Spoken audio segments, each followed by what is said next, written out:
Good morning, I'm Elise Modica, and here's the latest update from Spectrum Autism Research. Chromatin remodeling tied to altered splicing in autism model, by Georgia Guglielmi. Neurons exposed to valproic acid, or VPA, an epilepsy drug that, when taken during pregnancy or breastfeeding, increases a child's chances of autism, produce atypical levels of RNA isoforms, according to a new study.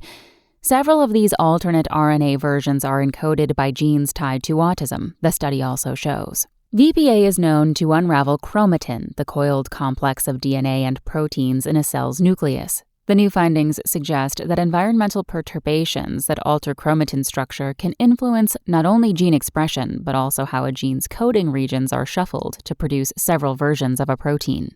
This process, called alternative splicing, has been implicated in autism.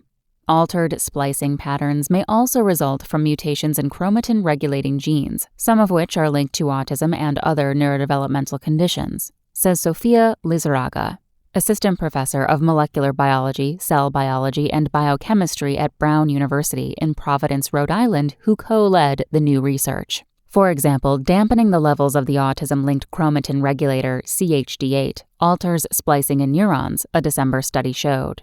Understanding these mechanisms is going to be important to be able to develop therapeutic strategies in the future, Lizarraga says. Lizarraga and her colleagues reprogrammed skin cells from a neurotypical person to differentiate into cortical neurons that send excitatory signals. After 24 hours of exposure to VPA, the neurons showed altered expression levels of more than 6,000 genes compared with control neurons. Several of the genes with dampened expression help regulate RNA processing, suggesting that VPA can influence the RNA isoforms that neurons produce. Indeed, the treated neurons produced different levels of RNA isoforms from about 3,800 genes, the researchers found.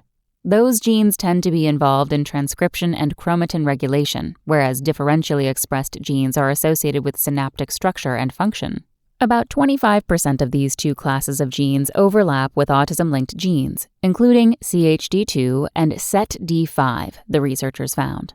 An analysis of SETD5 transcripts showed that treated neurons had reduced levels of an isoform that encodes the full-length protein and increased levels of one non-coding isoform. Similarly, treated neurons showed decreased levels of two protein-coding isoforms of the gene SMARCA4, which has recently been tied to autism.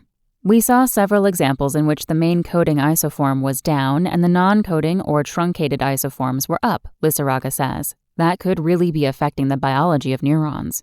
The findings appeared in Human Molecular Genetics in January. VPA alters chromatin structure by inhibiting a class of enzymes called histone deacetylases, or HDACs, which remove acetyl tags from the proteins around which DNA wraps. Lizarraga and her colleagues proposed 3 models through which VPA-induced inhibition of HDACs could lead to altered splicing patterns.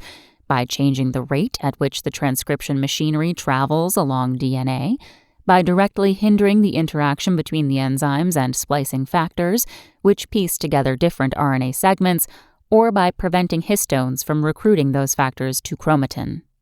Testing these models and assessing in vivo how VPA affects different types of neurons at different developmental stages would be important, says Maria Chahrour, Associate Professor of Neuroscience and Human Growth and Development at the University of Texas Southwestern Medical Center in Dallas, who was not involved in the work. It would be also interesting to see if altered splicing is happening in genetic autism models where chromatin remodelers are disrupted, Chahrour says. The researchers characterized RNA transcripts using a sequencing technology that reads a few hundred base pairs at a time. Newer methods that sequence an entire transcript in one go may reveal additional isoforms that are produced at different levels in the VPA-exposed neurons, says Jonathan Mill, professor of epigenetics at the University of Exeter in the United Kingdom, who was not involved in the study. This work is probably highlighting the tip of the iceberg, and it does suggest that there might be many more of these events to be found, he says. Regardless, the findings add to mounting evidence that specific RNA isoforms contribute to some neurodevelopmental conditions, offering clues for potential treatment strategies.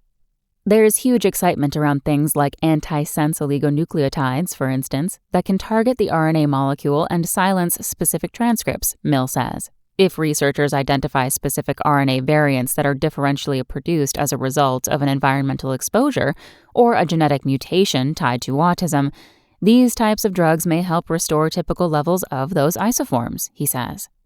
Next, the researchers plan to look at other brain cell types using single-cell analysis of RNA transcripts, says study co-lead investigator Ece Gamsis Uzun, assistant professor of pathology and laboratory medicine at Brown University. Can we see these mechanisms in astrocytes or oligodendrocytes and other cell types that are important for brain development? Can we rescue some of these alterations by re-expressing some of the proteins that are downregulated? We'd like to get at it in a more functional way, she says. That's all for today. Check back on Wednesday for more content from Spectrum Autism Research or go to spectrumnews.org.